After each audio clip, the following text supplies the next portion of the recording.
This is a podcast of the Nuffield Department of Medicine.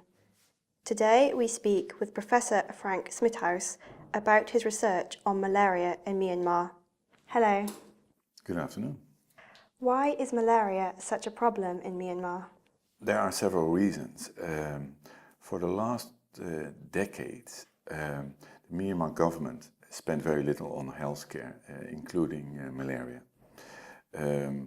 The previous regime did not have a priority in healthcare, it seems. And unfortunately, the first world that provides assistance to poor countries decided to boycott Myanmar. So the Myanmar people were unfortunately hit double by their government not taking care of them and the international community also not taking care of them. How can we reduce the burden of malaria in Myanmar? There are several ways. We can try to prevent malaria and we can treat it. And treatment on itself will lead to prevention because there is less malaria that will be transmitted. Prevention is usually mainly done by mosquito nets. Unfortunately, in Myanmar and in Southeast Asia, mosquito nets are not very effective because the vector, the mosquito, bites very early in the evening. And when you do that, when the mosquito does that, obviously we are not protected because we're not sleeping yet.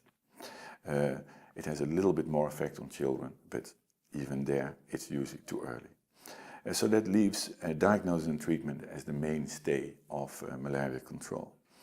And we must make sure that people who have malaria have access to good diagnosis and treatment. And that's most difficult in remote areas because very few healthcare services in these areas, and that is where we have to focus on. How can we tackle increased resistance to anti-malarial drugs?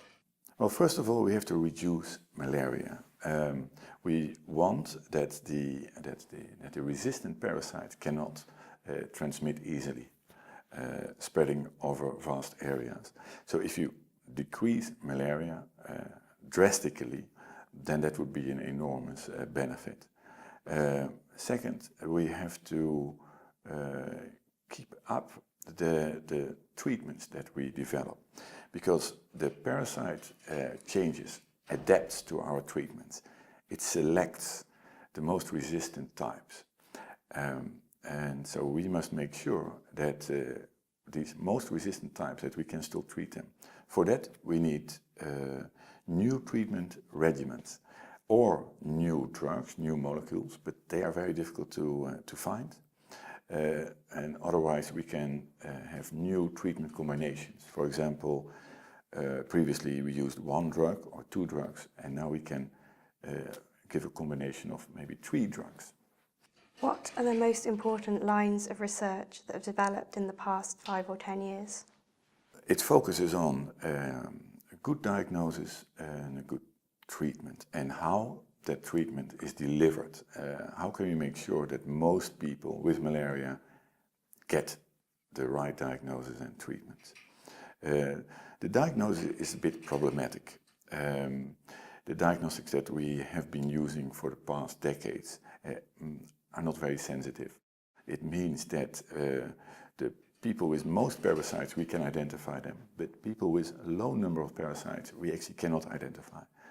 That means that if we keep this same diagnostic tool, there will always be people who walk around with low parasites that we don't treat, and they keep the transmission up. And second, we have to make sure that we keep the good effective drugs, and that needs continuous research. Why does your line of research matter? Why should we put money into it? Well, malaria is an important disease. It kills many people, it makes many people sick.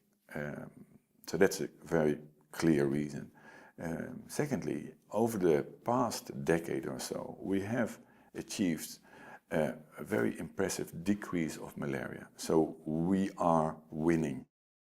The problem is that now the parasite is becoming resistant to the existing drugs.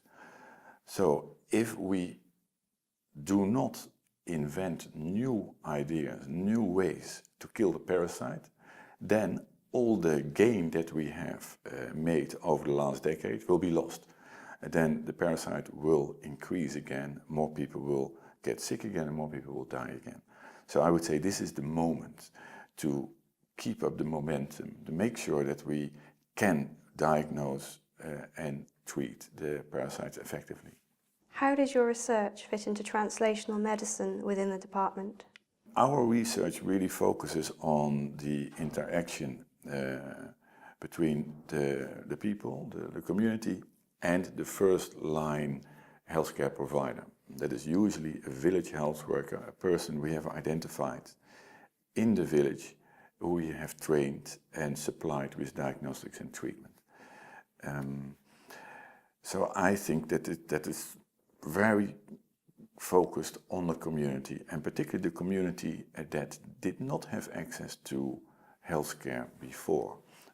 Usually the healthcare system is in larger towns, where, by the way, there's also less malaria.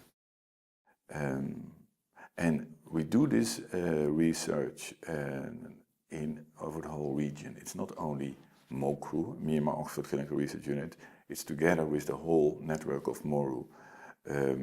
So in the whole region we are looking at which drugs can we use, which drugs can be effective, how can we improve diagnostics, how can we improve access to these services. Thank you very much. My pleasure.